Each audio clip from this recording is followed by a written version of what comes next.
Sorry, not to be weird.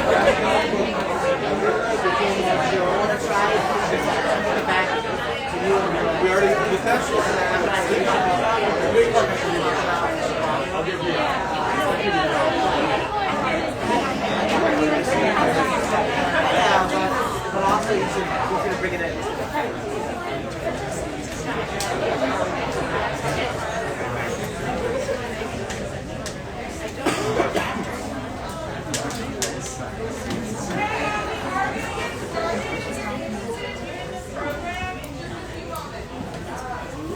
There's still seats up front. Yeah.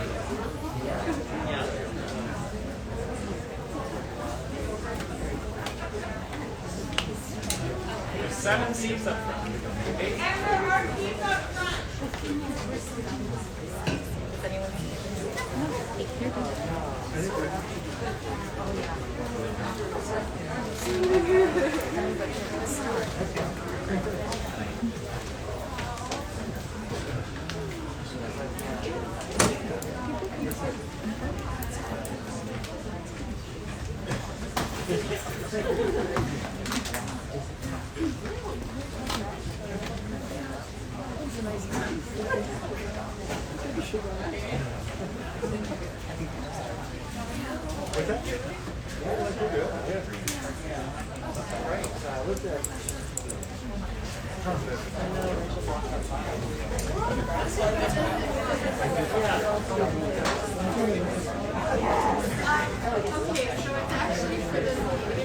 Hi everybody, we have some seats still up front. If anyone needs a seat, we have a couple up front. Please fill in.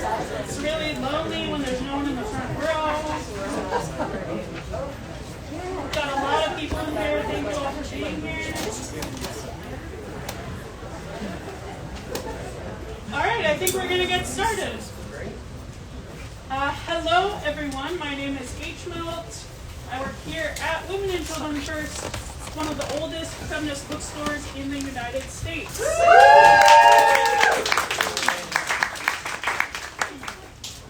I'd like to begin by acknowledging that the land where Women and Children First sits is the unceded territory of the Council of the Three Fires. This is of course connected to tonight's event for Safety Through Solidarity, as Palestinian liberation is deeply tied to indigenous resistance, decolonization, the land back movement, and environmental justice. Joining us in discussing Safety Through Solidarity are its two authors, Burley Ben Lorber.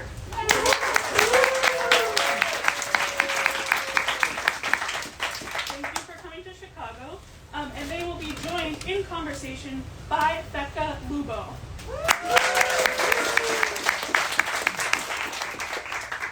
This event is co-sponsored by some of the most amazing organizations here in Chicago: Jewish Voice for Peace Chicago, In These Times Magazine, If Not Now Chicago, and the almighty Chicago Teachers Union.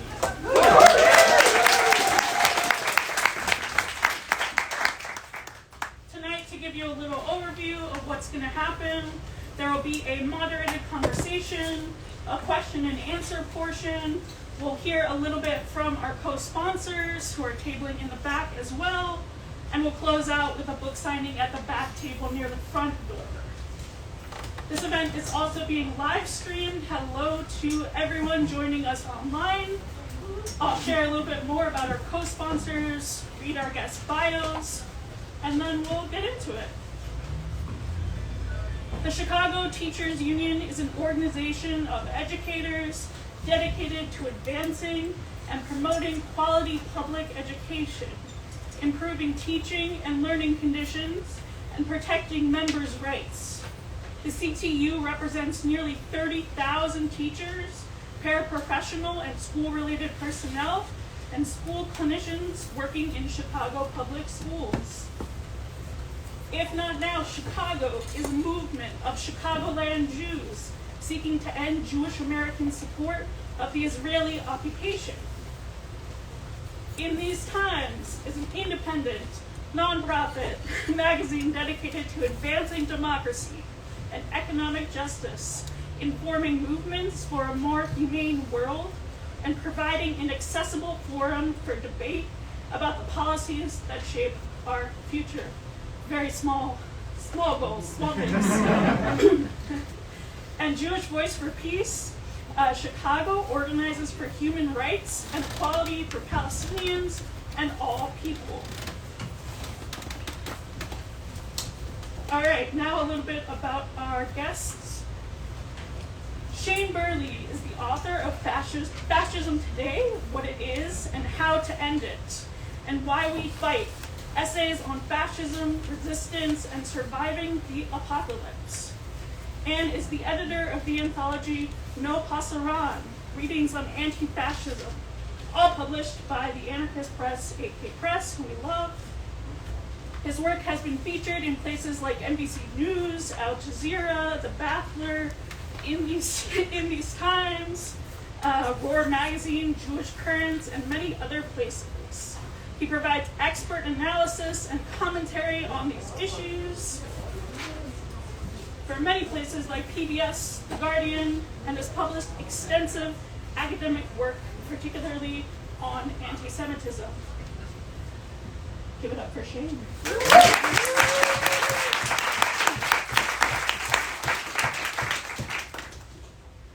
Ben Lorber has worked as a writer, organizer, movement builder for over a decade. As a senior research analyst at Political Research Associates, a progressive think tank that monitors far-right movements, he helps social justice organizers understand and fight anti-Semitism and white nationalism. He has written for many, many places like The Nation, Jewish Currents as well, The Forward, and more. Previously, he worked as national campus organizer with Jewish Voice for Peace, helping build the movement for Palestinian rights on college campuses. Give it up for Ben.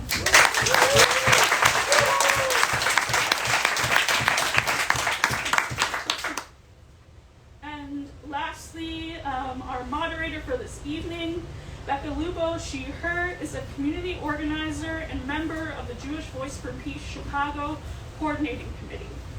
In addition to Palestine solidarity work, she supports grassroots immigration justice campaigns in Illinois and leads trainings on the intersections of anti-Semitism and white supremacy. Y'all, please give it up for her guest.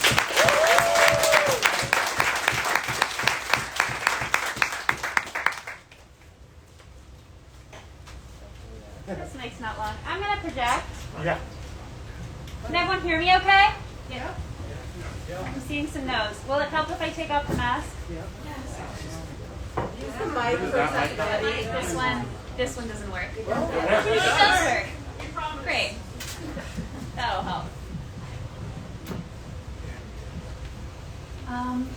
Great. I'm so excited to be here with you and with everyone here. I got to read the book, and I think it's a really great offering to our movements. And I want to start by just asking what motivated each of you to write it. Yeah, sure. Really great to be here. Thank you, everyone. I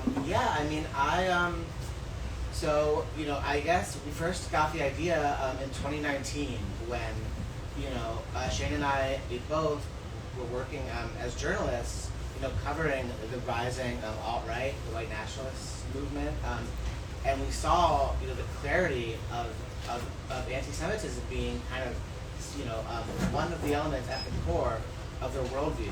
We saw how these conspiracy theories were motivating attacks on, not only synagogues and also historically black churches, immigrant communities, LGBTQ nightclubs all over the world. So we saw how anti-Semitism was driving the insurgent far right, And we also saw how claims of anti-Semitism were being misused to attack the movement for Palestinian rights. In 2019, that was happening against the Women's March or against Jeremy Corbyn and the Labour Party in the UK. And today, of course, we see that happening more and more since October 7th on a whole new level.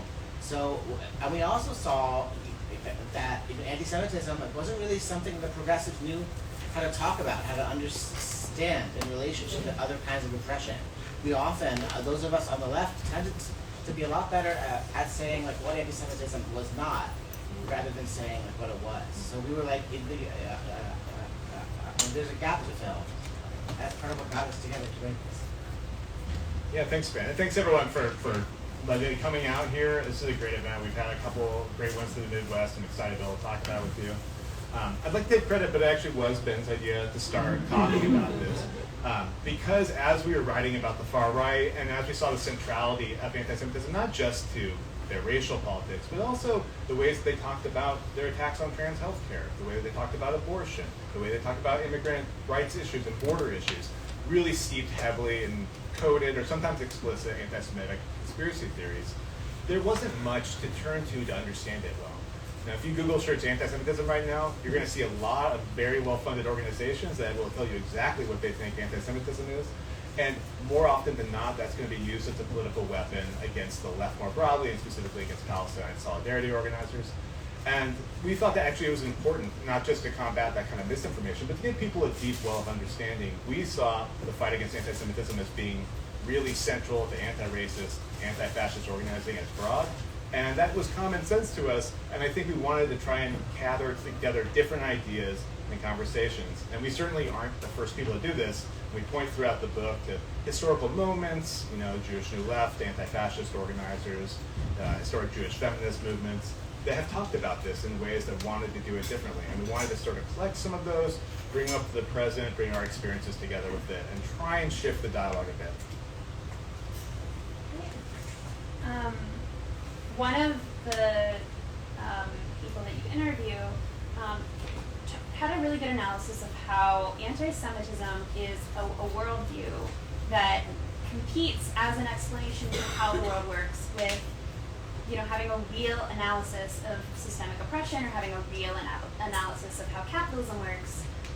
What do you think the stakes are for the left in having a really clear understanding of how to recognize anti-Semitism and how it works?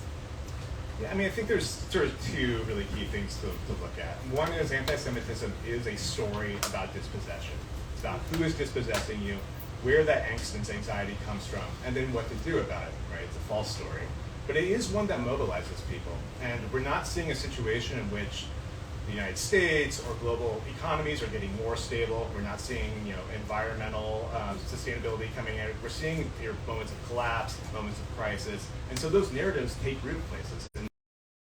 If you're fighting the Rothschilds, you are not fighting the capitalists. Those things are not one and the same. And I think it's important to have a really clear understanding of how power works, how imperialism works, how capitalism as a system works, and who the ruling class actually are. And so when you see anti-Semitic conspiracy theories showing up, one is they're certainly threatening, right? They certainly mobilize movements to take action to harm not just Jews, but all marginalized communities. But they also are ways of unseating real movements for change, like real revolutionary movements are unseated when conspiracy theories become the operative concept. Yeah, it's a really good way to put it. And I think one thing that can sometimes make it hard, for progressives to understand anti-Semitism is that we're used to thinking of oppressions as something that claim to punch down, right? Anti-blackness and anti-immigrant xenophobia often, purports to punch, lower, in social hierarchies of race and class privilege. Anti-Semitism, right, can do that too, but these conspiracy theories, they claim to punch up at a hidden source of power. They say the Jews or Zionists or George Soros or globalists are like the hidden hand, behind the economy or government or the media. And like Shane said, this kind of punching up or this pretending to punch up, that can really tap into insurgent energy in a way that can be particular to how anti-Semitism and these conspiracy theories work.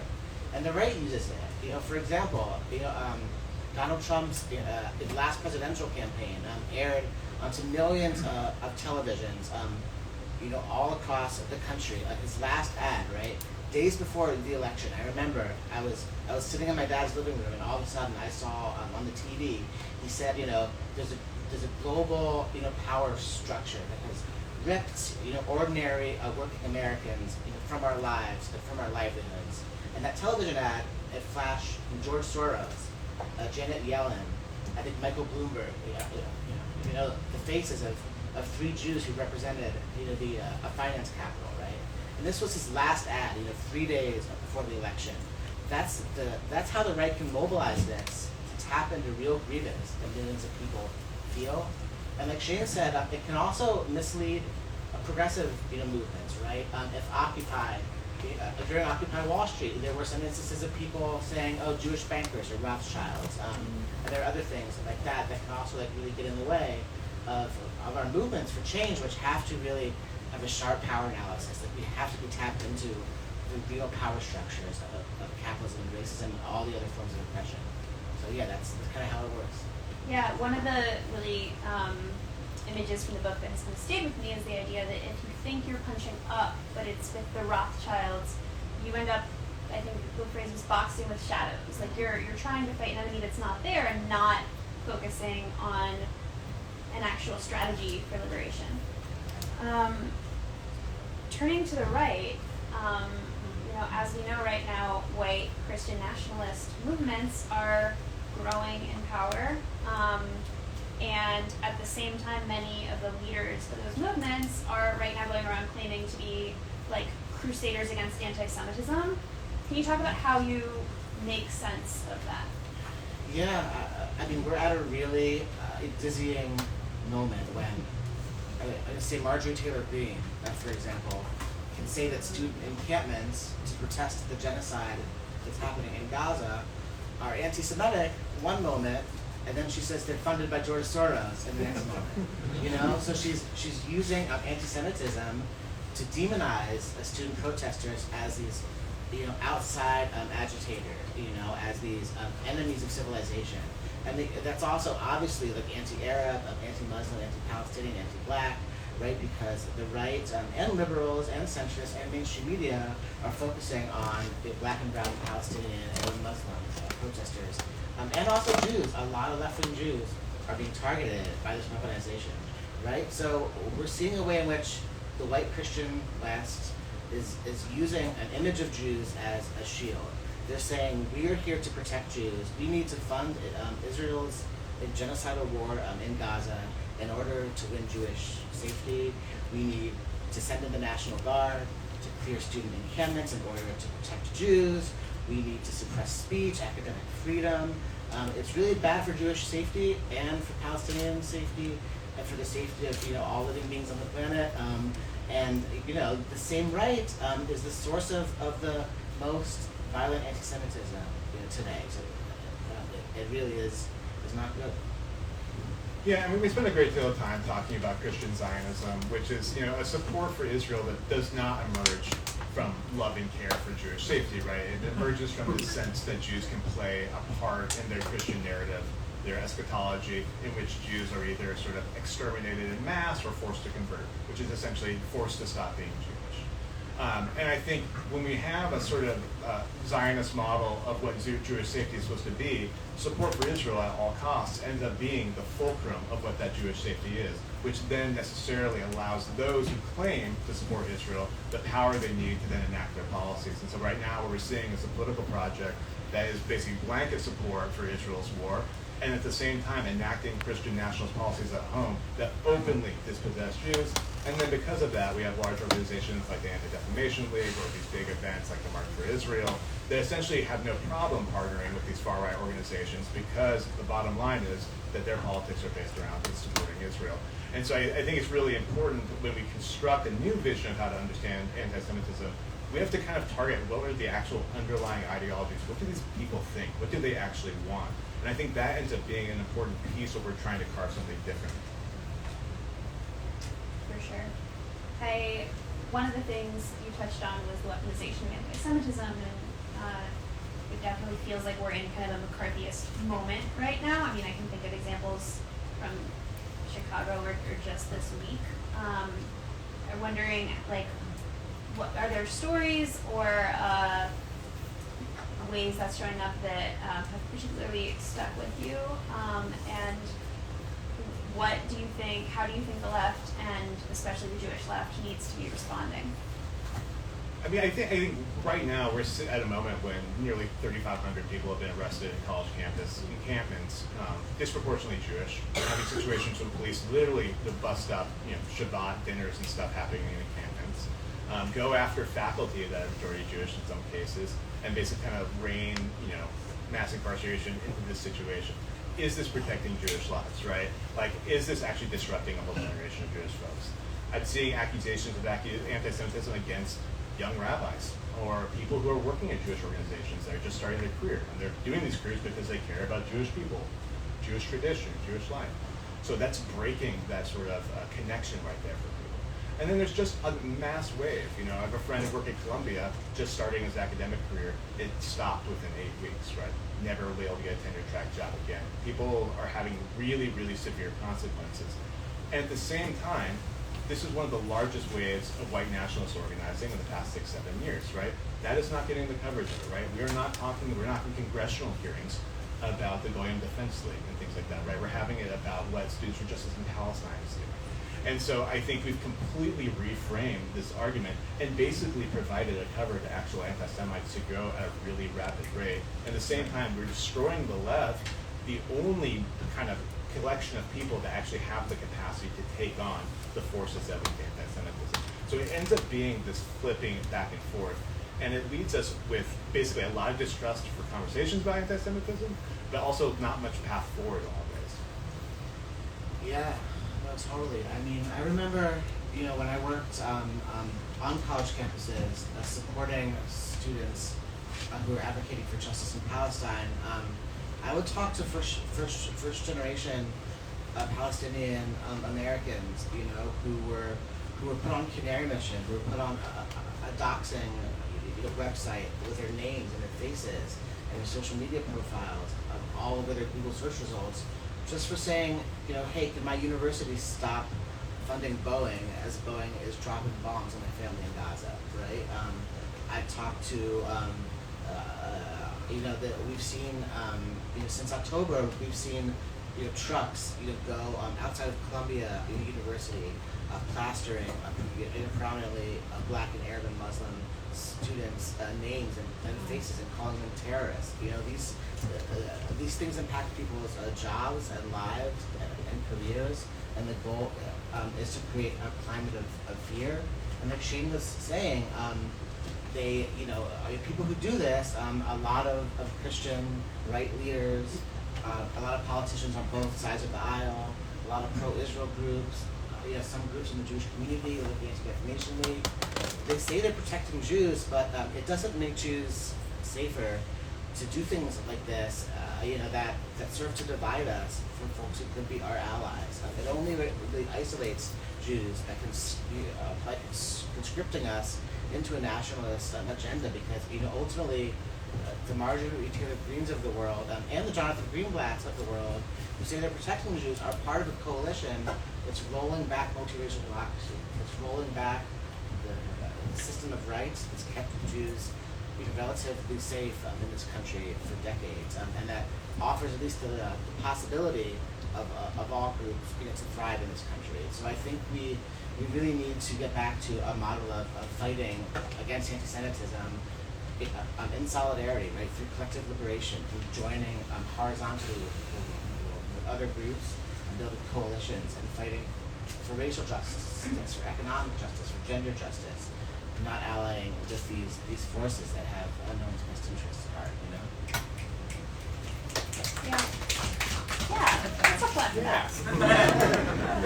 Light conversation. As you're talking about the intersections of the fight against anti-Semitism and the fight against other oppression, I'm thinking about the fact that too often conversations around anti-Semitism really center the safety of white Jews and the historical experiences of Ashkenazi Jews, and you interviewed some really amazing activists and Jewish leaders as part of writing this book. Like, what were some of the things that you learned talking to some of the Mizrahi and Sephardi and Jews of color that you interviewed? Yeah, so one of the things that is often very frustrating about a lot of the way that mainstream anti-Semitism discourse is framed is that it centers the experiences of Ashkenazi Jews, which is Jews from Eastern and Central and Western Europe. And there's been a lot of anti-Semitism in these lands for hundreds of years, obviously, but often the story that gets told, because I just want to back up, Europe is where anti-Semitism really comes from. Anti-Semitism is an ideology that emerged from Christian Europe. It emerged from the origins of Christianity and centuries of Christians demonizing Jews as the embodiment of evil, as the killers of Jesus, as having horns, as being in league with the devil. Basically, the Jews were the other of Europe. So the narrative that often gets told about anti-Semitism is that it was always and eternally a plague upon the Jewish people, that we can't trust non-Jews, that the Gentile world is always out to get us. And a lot of that comes from the traumas of Europe, which were very real, but that's not the whole story of anti-Semitism. First of all, there were periods in Europe of prosperity, of coexistence, but also non-Ashkenazi Jews, Mizrahi Jews, is an umbrella term for Jews from the Middle East and North Africa, Arab lands, and sometimes elsewhere. They faced anti-Semitism at times too, don't get me wrong, but they also had periods of a lot of coexistence, relatively. They had periods of really a cultural thriving alongside other groups. And Sephardi Jews, for example, the golden age of Spain in in the 12 and 13 and 1400s, things turned south once Christians took over. But in the golden age of Muslim Spain, actually, there was a lot of coexistence and cultural thriving, right? And so if we decenter the experiences of Ashkenazi and really focus on other histories and tell different stories about how Jews and other folks can live together, then we aren't always going to see the Muslim world, for example, as the site of eternal anti-Semitism. We actually can point to other examples where Jews and Muslims have thrived, where Jews can thrive alongside our neighbors as part of pluralistic societies. And we can draw on these stories, to tell a new story about how Jews can thrive in the present. Yeah, part of it also was talking about the way that Ashkenazi histories are then projected on folks whose backgrounds weren't from Europe, and having that kind of narrative of anti-Semitism be one that's sort of imprinted on their stories and their narratives, particularly in the early mid-20th century. Smadar Levy spent a lot of time with us talking about that. And also the ways that, particularly in the United States, that their experiences are intertwined with Islamophobia, with the way people read their differentness, or like how they read accents, how they read languages, and things like that. And how a lot of mainstream anti-Semitism rhetoric just ramps up Islamophobia, and that doesn't keep them any safer either. It actually creates like a kind of cultural crisis. We interviewed a lot of BIPOC folks, including a lot of Orthodox folks and communities that talked a lot about the heavy focus on policing and the kind of crisis it's actually created in a lot of synagogues, these sort of negotiated partnerships, through the Secure Partners Network and other ones where we're increasing policing, militarizing security, and then that makes other folks unsafe. It ends up being a singular narrative about anti-Semitism.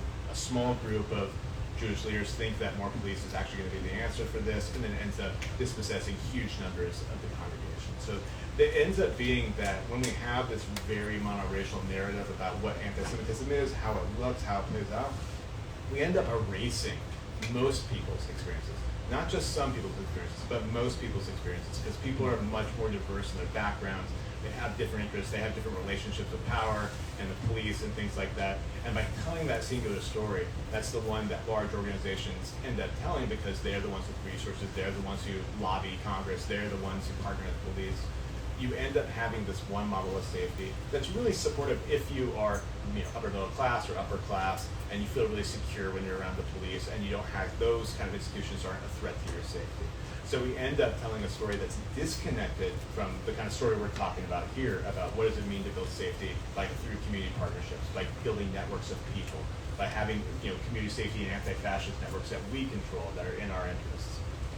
And just to maybe tell one quick story from the book, we interviewed folks from Jews for Racial and Economic Justice in New York, and they, folks from the Sephardi and Mizrahi caucus, and they talked about how during the first Trump presidency, hopefully the only Trump presidency, when the Muslim ban came in 2017, right? Jay Fredge's Sephardi and Mizrahi caucus was mostly led by Arab Jews, right? Who are often racialized as Muslim, and faced a lot of anti-Arab and by extension some anti-Muslim bigotry. The Arab Jews and the Sephardi and Mizrahi caucus really led the way in mobilizing Jay Fredge to turn out to airports against the Muslim ban. And they built those relationships with Arab American and Muslim American groups in New York, groups that they, as Arab Jews, were often a part of as well. And they really built those relationships. And then when the Pittsburgh synagogue shooting happened in 2018, those relationships really were so durable that Jay Fredge had so many allies at their back who really showed up to defend Jewish spaces, defend Shabbat services.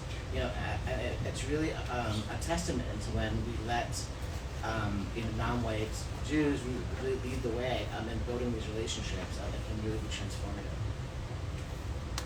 Yeah, the book in that story talks about how for some people it was the first time they'd ever experienced seeing non-Jewish people show up and say we are here to defend our Jewish community, and that was a really transformative and powerful experience.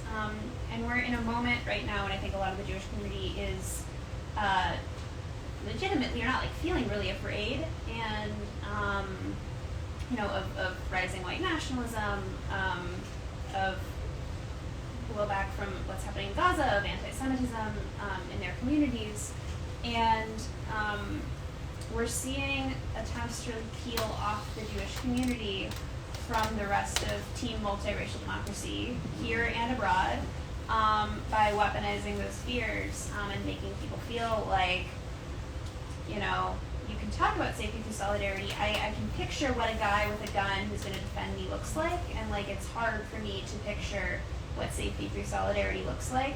What would you say to members of the Jewish community that are feeling afraid and are maybe susceptible to that isolationist tendency? Yeah, so it makes me think back to one of the stories we tell in the book, where we interviewed most of the Jewish leaders in Charlottesville about how they organized around the Unite the Right rally.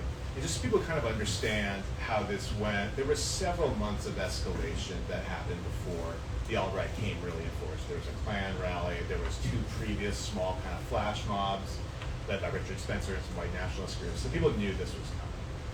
And so a lot of these people reached out to the Anti-Defamation League, which said, stay home, we have this covered.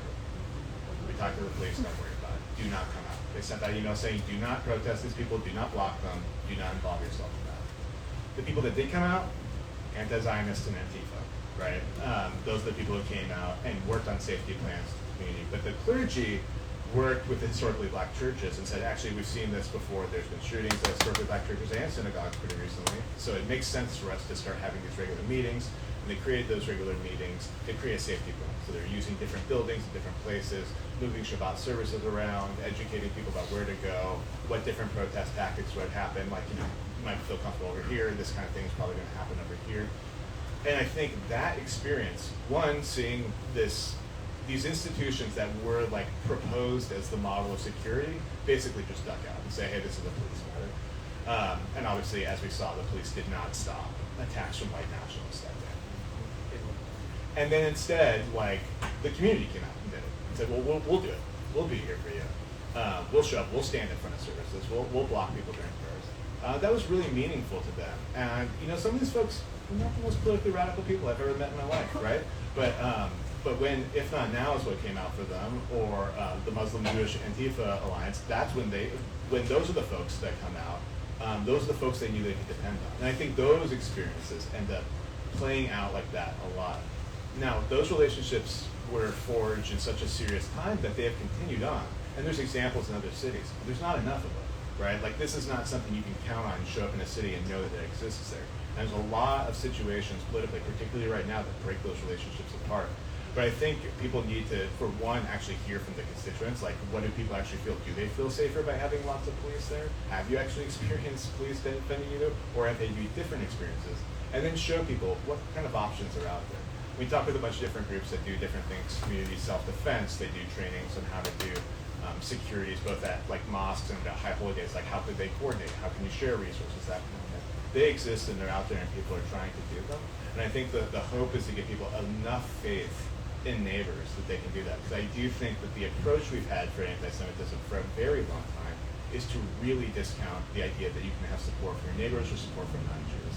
And instead, we have to look inwardly, we have to build on security, we have to have private conversations with legislators or police chiefs, things like that. That's how safety is built.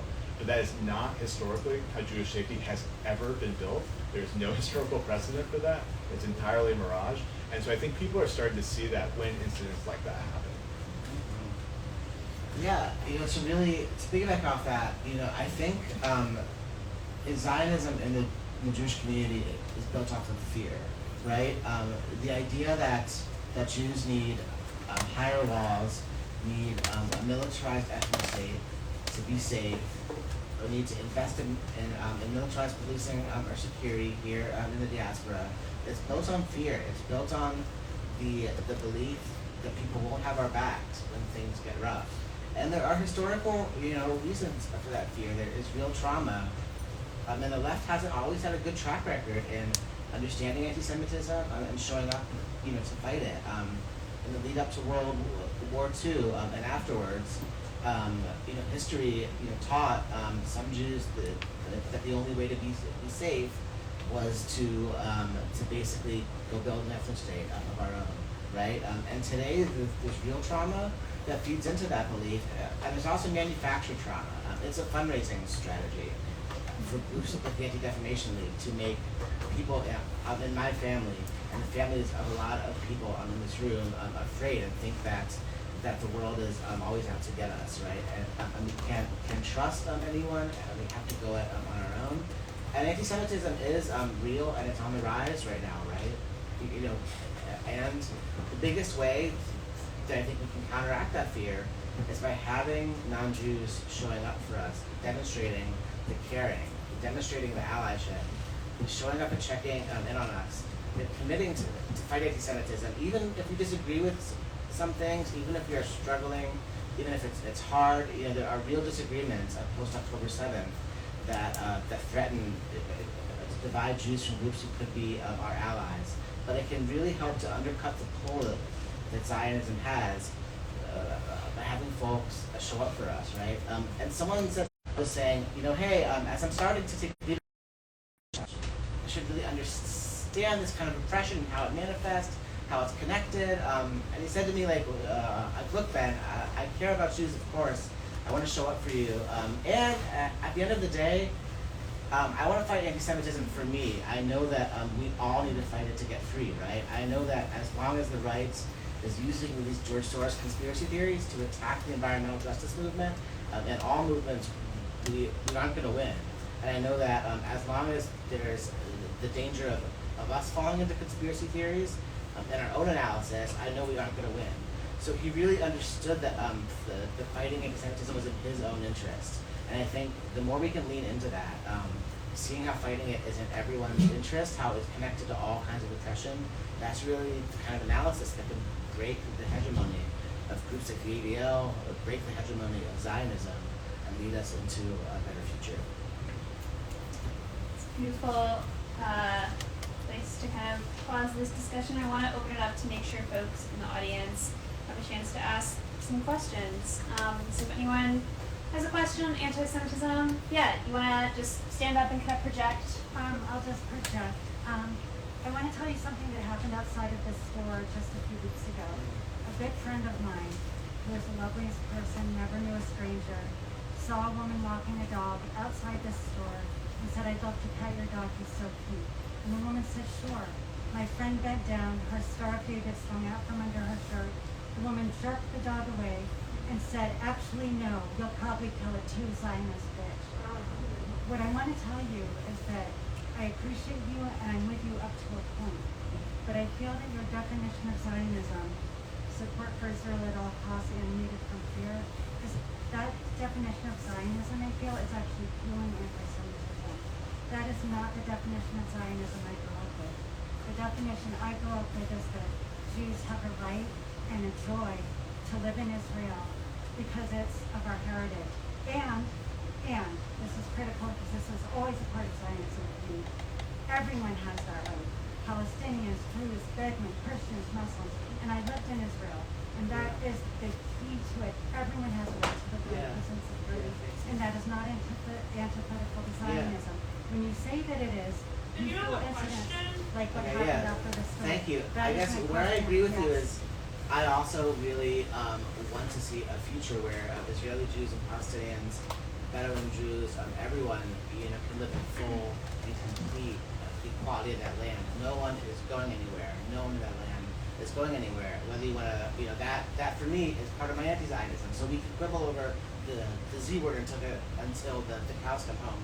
But at the end of the day, that is my vision as well. And where I also agree with you is that if anyone would confuse Zionism and Judaism in the way that you describe it, it's clearly anti-Semitic, right? If showing someone having a Star of David and calling them a Zionist, that is taking your anger at what Israel is doing in Gaza and projecting it onto a random Jewish person that you meet in the world. That is clearly anti-Semitism and has no place in our movements or anywhere. So I'm sorry that happened to your friend. Yeah, I want to anchor that. Yeah, what happened was wrong. That was anti-Semitism clearly, not anti-Zionism.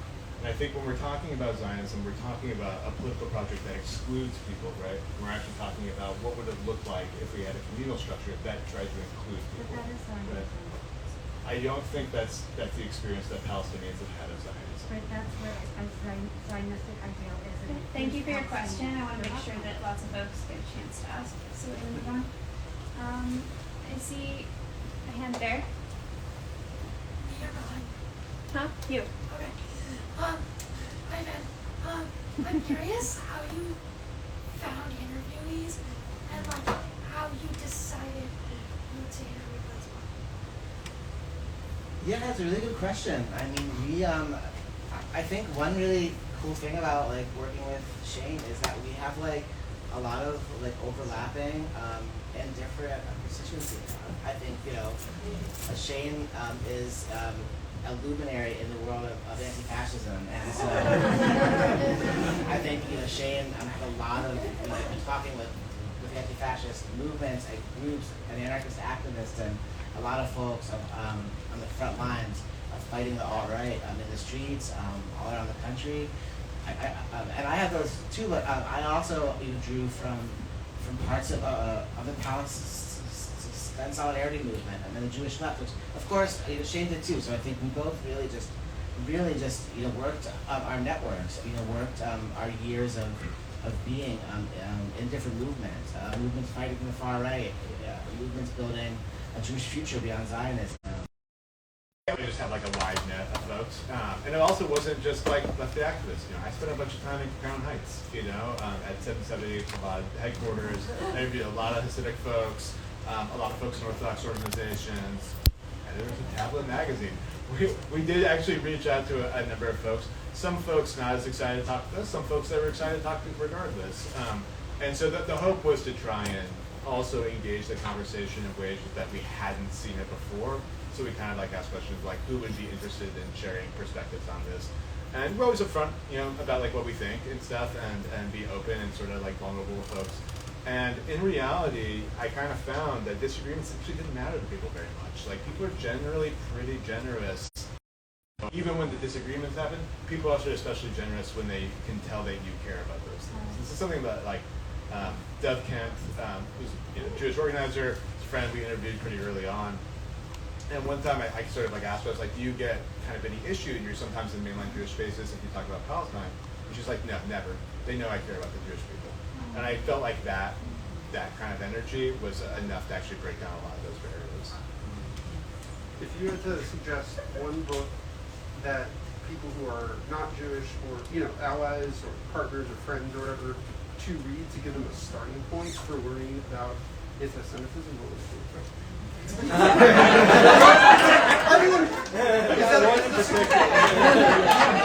starting point? Okay, then a follow-up question. That was quick. Is throughout this process, when you're delving into really distressing content, like learning about anti-Semitism and alt-right and stuff, what have you found to be a helpful balm to take care of yourself as you're engaging with that? Yeah, I mean, I think we had a question that made me think of this, and I'd be curious actually to hear your answer on this, Ben, because I think you have some insight on this. We had a question about how do you take on the lachrymose story of Jewish history? Like, how do you, what's the antidote to that? And I was like, oh, clearly how we fought that. That's the antidote stuff. And there's way more of that. I think, when history is told as a series of losses and painful things, we forget about the resilience and resistance that happened. And particularly with Jewish history, I mean, we have thousands of years of redefinition and recapturing these sacred things that bind us together. So that, that's just a joyful thing right there. And I think when you saw the rise of the alt-right, you saw the rise of really mass militant anti-fascism and a sort of generousness and a kindness and a compassion between people. People really do care. They are willing to come together. When the question is called on most people, they actually do want to protect their communities and stuff. So I think the salvo for that is that we're always way more of them than there are of us. They're not having events like this, right? I think that in reality, we have everything to be optimistic about because we're the ones doing it. Yeah, I was on a practical level. I feel like that's a question for all of us, right? In our social media feeds, in our daily lives, in the conditions of our world, it's grinding. It wears us down. There's a lot of darkness. So how do we take care of ourselves? For me, the times I felt able to tap into spirituality and Torah, really nourishing. Music, my wife, my cats, my friends, my relationships, my family, and like Shane said, movement. It's been so inspiring since October 7th to see the rise of a really invigorated movement for justice in Palestine. One silver lining, I guess, amidst the horrific ongoing genocide is that more people are waking up and taking the streets, right, all around the country, campuses, and within that, the birth of a new Jewish left. It's really an old Jewish left, but the new old Jewish left, and all it's new.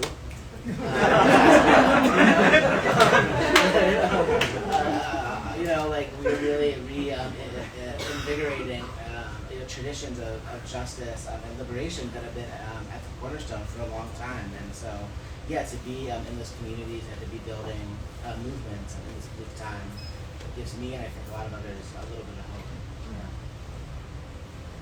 I saw you've had a hand up for a while. Jane, I wanted to direct something directly to you. Before I got here, I read your article about, October 7th. I think the article is cited October 7th and Hamas and why that might not have been anti-Semitism. What I wanted to better understand is I got what you were saying to a certain extent, but what I'm kind of struggling with, to be honest with you, is this whole idea, correct me if I'm wrong, that Hamas's response to this was because of the fact that Hamas was, maybe I'm wrong about this, that they weren't recognized properly and maybe not the proper coalition to be able to addressing it. It was almost like, we didn't have we had kind of a generalized view of anti-Semitism, and that really wasn't the case. And what I was trying to understand is it seemed like there was justification in what they were doing. Just so you can clarify, you're saying The I think October 7th anti-Semitism was the justification? No, that Hamas was made, there was some level of justification for the violence that occurred that day. That Hamas was making some level of justification. That there was an interview that was done, and this Hamas leader said that this wasn't directly anti-Semitism that provoked them. It was colonialization that provoked them. Yeah, I mean, I guess it's one article I read, so I'll just try to do it briefly. That was in the link that I got. Right. So I think the question is whether or not the Hamas attack is anti-Semitic. Is that? Anti-Semitic, but it almost sounds like the perspective that you were taking, like there was justification for what they did. No, I don't think there's justification. Okay, then maybe I misconstrued it, because I just wanted to mention something to you. I've just written a memoir, trying to get it published, and I found out in 1993, as I was sitting in a Yom Kippur service, 5 years after my mother passed away, when the movie was being released, my father leaned over to me right after the rabbi's sermon was about this movie, as a gateway movie, that my mother was a Shoemaker survivor. So I've written a thing where I grew up manifested in deep racism, hating all Germans from the standpoint of you can't even believe. My brother suffered a very serious nervous breakdown from it, and I went inward to move outward to write the story. So I have totally taken an opposite view, and you have to remember, I don't know if you know much about Chicago, but I grew up in West Rikers Park, a heavily Jewish area. And it took a lot to do that. So I'm a total fan of the whole idea, not an advocate for this whole idea regarding we need peace, and we need peace in a major way. I just don't want to see the violence, because I was just in Auschwitz. Yeah, so I'll try to do this really quickly. Yeah, we talk about in the book that anti-Semitism is a particular ideology with a particular history with particular contours to it, right? And so when looking at something like the attack on October 7th, I think it's important to look at the geopolitics of it, and also look at the history of resistance movements and violence, good, bad, whatever, and look at it in that history and say what is actually causing that. If we only think anti-Semitism is the motivation, then we probably won't find a great solution for it, because we're not looking at the historical, political, military issues involved with it. And so I think it's important for us to sort of have our sense of anti-Semitism as being coherent enough that we're able to spot it and that we know how to fight it when it happens. And I don't think that projecting, for example, the kind of anti-Semitism we're talking about historically in Europe to a particular conflict moment is always great. And I think sometimes when anti-Semitism is the only framework we have to talk about these things, we end up using it so broadly that it loses its effective meaning. And then what can we do about it? I see a question there. Hey, Ben. I have a question regarding particular conversations I'm sure a lot of people are having in this room right now with families, colleagues, friends, opposite sides of the fence of understanding where they want liberation to come from in Palestine, the future democracy there. And I guess my question is, for lefty Jews in this room, how do we handle this typification of being the good Jew that is anti-Zionist, and balance that with the fact that the ongoing rage in these conversations that we're having with folks who are blinding themselves or letting themselves look past clear suffering and genocide. I know it's a complicated thing to hold, right?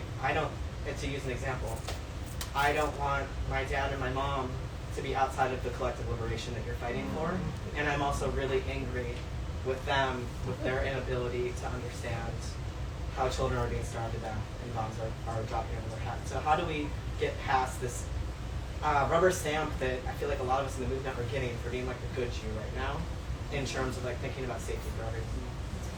Yeah, that's a really good question. I feel a lot of pain and there being in a narrow place, and on the one side of trying to not have our families split apart, have our Jewish communities split apart. I mean, I feel you. I've had family members who are talking to me right now because of my views, and I managed to have tough conversations with some other family members. Some other family members I don't even talk with it about. They will disagree. And some, agree with me, and we agree. So it's a journey, but I feel like the more that we can reach for each other in our families, in our Jewish communities, across disagreements, across generations, and within generations as well, the more that we can try to find a common ground, whether it's through a shared love of Torah, a shared appreciation of the need to fight anti-Semitism, and to make sure Jews are safe and thriving. It's shared love. You know, the more we can try to reach for that, we can try. But it's really hard right now. And then the thing about being the Jew, I totally get that. It's something that I've struggled with, being a Jew on the left as well. And I think the more we can resist that and say that like all Jews deserve to be free from anti-Semitism, all Jews deserve to be safe everywhere in the world, and to insist on a collective liberation strategy that doesn't, for example, say, well, we're going to show up for our anti-Zionist Jewish comrades, right? But we're going to show up for our Jewish comrades, you know, period.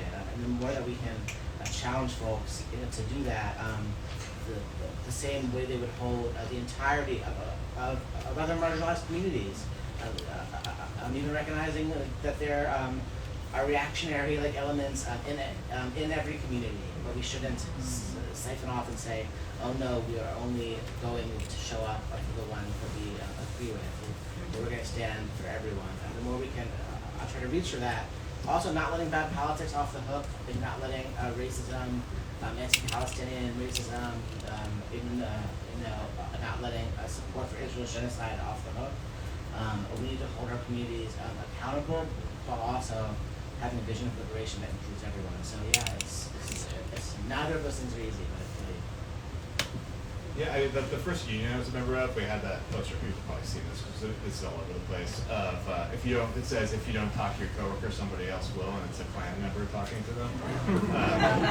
And I think there is a certain amount of like that, and this is a left problem in general. Of like there are certain spaces we now don't go into. There's certain people whose trauma and their real struggles we're not speaking to anymore. And I think that ends up being a mistake, because I do think collective liberation requires the collective. It's going to require a mass. They have the money, we have people.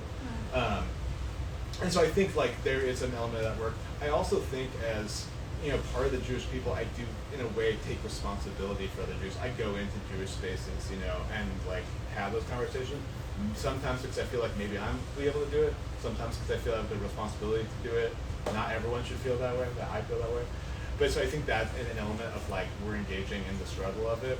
And then like in terms of showing up for anti-Semitism and for showing up for those things that matter, I'm not going to litmus test anybody. I'll show up like with any show. Like, I'm not asking them what their politics on there are, because that they are experiencing something that they shouldn't, and I'm in solidarity with that. And that's how we build those relationships. And I actually think that in a lot of ways that interaction ends up being the most powerful like change point that you can have with people, and saying like, actually I showed up no matter what.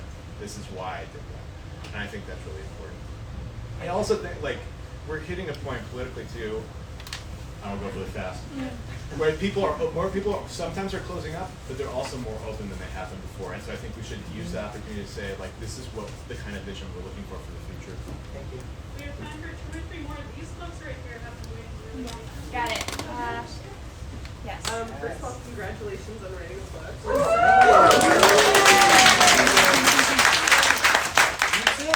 Yeah, no, if you were given the whole budget of the ADL, what would should an organization, should like a leftist ADL exist, or would you like to see this work happening through congregations, through political organizations? Like, what is the infrastructure we should build with the analysis in Safety for Solidarity? I mean, I feel like I would definitely build a left-wing ADL, but I don't think we need nearly as much of the budget.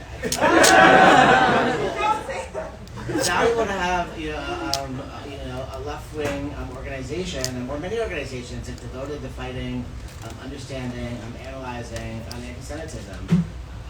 Shane just wrote a really good piece on the ADLs on anti-Semitism audits, which you should all check out at Jewish Occurrence. I think there's big problems with how they track the data, so we can talk about how to track it. But I do feel like that's important. I'd also reinvest a lot of that money into community organizations, into Jewish left organizations, fighting for justice in a way that twins the fight against anti-Semitism, also with the fight against all forms of repression. And it would distribute a lot of that money into non-Jewish grassroots community orgs, to build a stronger fighting left. Because ultimately, the way to fight anti-Semitism is to have a revolution to unseat racial, gender, economic oppression. So the more that we can just build up all of our movements, that's the surefire way. Yeah, I mean, I would want to spread those resources as wide as possible from the bottom up. People are smart. People actually make adaptive projects all the time, and large-scale nonprofits like these kind of very vertical organizations like the ADL do not do that. They do not adapt well. They don't represent the experiences of average people. So spreading those resources out with community defense projects, with ways of doing research that's useful. The ADL doesn't track the experiences of Jews in prison. Doesn't really track housing discrimination. Doesn't really track workplace issues. They really, really are poor on tracking experiences of non-white Jews. And there's really very little that they're actually capable of tracking. So, what do we know about this? Right? So, I was spread them out in ways of, how can we answer the questions we don't know? And then what kind of resources are necessary to mobilize grassroots, community defense movements, ways of creating networks between people. And the reality is that when you do that, you don't need that much money because we have people. When you have people power as the foundation of every project, you're going to do much better. One in the back. Yes, that's you. Thank you all for this. I feel like I have a lot more questions. I'm leaving with a lot more questions because always this sounds like an amazing book talk or engagement. And I'm wondering about the questions that you all still have, and maybe you as well, Becca. Like the questions after you've written this that you want to answer with your next writing and research and conversations with people. The questions as you're doing talks like this that are emerging for you to be answered in community or in conversation words. Like what questions are you all still chewing on? Can we finish by each answering? Hey, Yeah, you go first. What are your questions, Becca? I think I am feeling at this moment a tension between the need to show up to mobilize to stop a genocide and the urgency behind that and show up for our Palestinian and Muslim comrades in this moment and the deep need I have to not see the Jewish community left behind, and the movement for collective liberation can't be leaving people behind.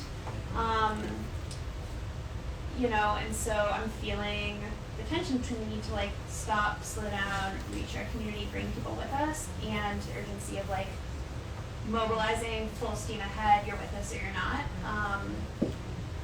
So I think how to navigate and balance those two urgent tasks is a question I'm still holding.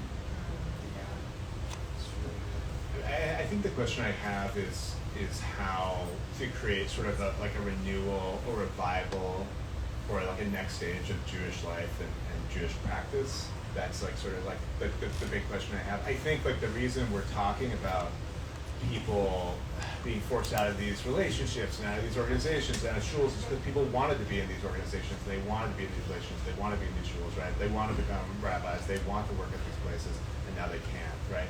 And that's because people really are invested in Jewish life. That's why we're seeing huge numbers of conversions, people joining synagogues. People want to be a part of this, and the question is, what will that look like in the next 20 years? Do we have to build it, and what will it look like to build it? Can we sustain it? I think those are all active questions, but it could result in one of the biggest changes and positive steps forward in Jewish history. Yeah.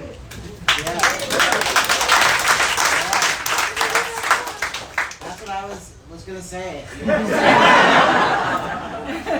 I think we are approaching a crash, as the Rabbi Ben Lorber of Savara would put it, around Zionism. I think the next 20 years we're gonna need a really deep reimagining of Jewish identity and peoplehood. We're going to need to build a Jewish future beyond Zionism, a Jewish future rooted in where we live, in justice. And I see, Rabbi Brant Rosen, who's leading Synagogue in Chicago, who's doing that.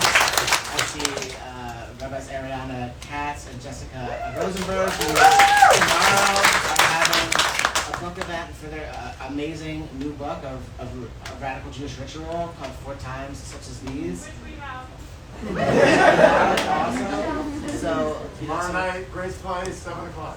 Tomorrow night, Grace Day, 7 o'clock. So there are people, and so many people, if not now, JVP, in these times who are putting so many of the voices that we need to life. CTU, building, fighting labor movement. All of us are building a radical future, and I feel like that's my vision. And that's a question we all have is, what's it going to look like?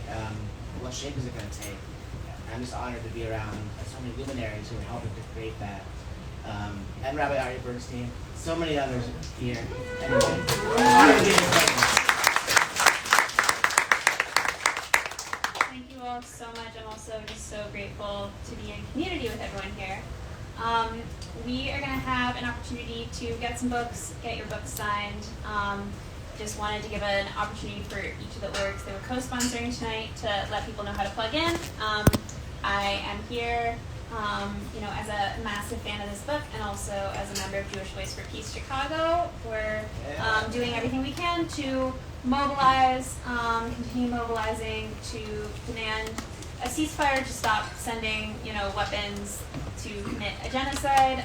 If you're excited to take action, whether that's through learning circles or get trained in some protest safety ahead of the DNC, or get involved in any way, you can come talk to me. You can talk to Annie Kaufman. You can talk to lots of folks in this room. We would love to have you with us. Is Jess from If Not Now? Yeah, you wanted to say a few words about how people can plug in? Yeah. Oh. Hi, I'm Jess with If Not Now Chicago. We are the Chicago chapter of a national movement, If Not Now. We are Jews and Jewish allies, a Jewish-led movement of Jews and Jewish allies for Palestinian liberation. We're here to end the occupation and the apartheid. We're building a lot of Jewish community. That is sort of our focus. As there was a little bit of a discussion up here earlier about that prioritization of building community solidarity and Jewish consensus around this, and that is what we are most invested in.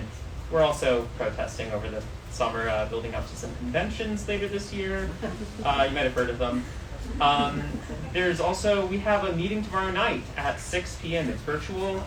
You can talk to me if you want to get plugged into more to that. And we're also marching at Pride with JVP also. So if you want to hear more about that, that's on Sunday morning, so we can talk about that then. Thanks, Ted. Ari, you want to talk to us about In These Times?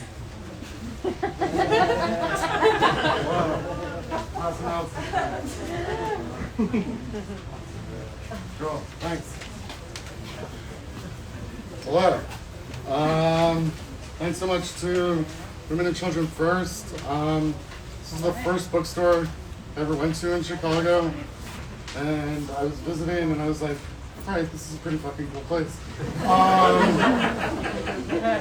Gonna read you all a text exchange that I had from a group text. It's gonna be anonymous. I'm doing it to prove a point. All right, so someone says, anyone have articles along the lines of the encampments are beautiful and good, actually, for a Jewish friend who is very scared of them? Person responds, no, but I can show up at their home and yell directly into their ear for an hour if that helps. I want to save everybody's breath a little bit.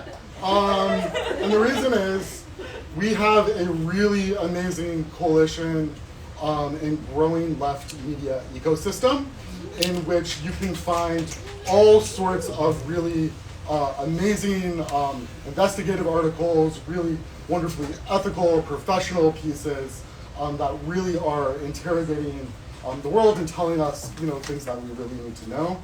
Some of those people are in the room right now, and one thing that I really want to alert people to is this coalition has a website. It's called The MAD, and then MAAD.org, and that's Media Against Apartheid and Displacement. And one of my personal heroes, I hope she doesn't mind that I'm calling her out right now, is Maya from Truth Out. doing that. But there's a lot of like really amazing outlets there. Of course, in these times is one of the best. That's there. We put out a magazine 10 times a year. I got some of them here. Our latest one, if you all recognize this person, this is Summer Lee. We had like a really tough situation with Jamal Bowman this week. But one thing that I think is really important for us all to remember is that even though AIPAC poured, 20 million, 25 million into that race, they've been going after each and every member of the squad. They've been going after so many different progressives, and they are not winning actually. It may look like they are winning in some ways, but they are not. They're spending gobs and gobs and gobs of money, but the resistance, the progressive coalitions coming together is really quite a beautiful and amazing thing.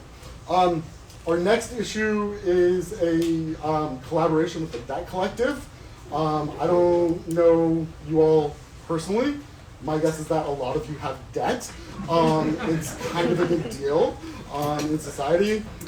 It's a really fantastic expanded issue. I'm very exhausted because I'm sending it to the printer tonight. But thank you all so much. Please subscribe. Go to indiestimes.org. If you are a union member, you get a free subscription. If you're not a union member, maybe organize a union. Thank you all so much.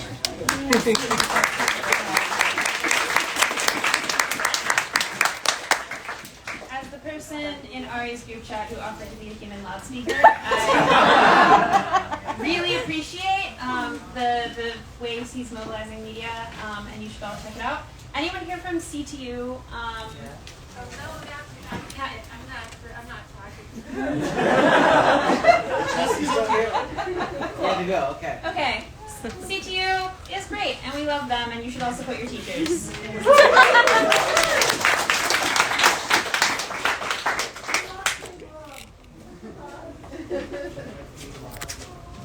Thank you all so much for being here this evening. This has been a beautiful, beautiful night with a beautiful crowd. We would love to see you back. One more time for Becca, Ben, and James.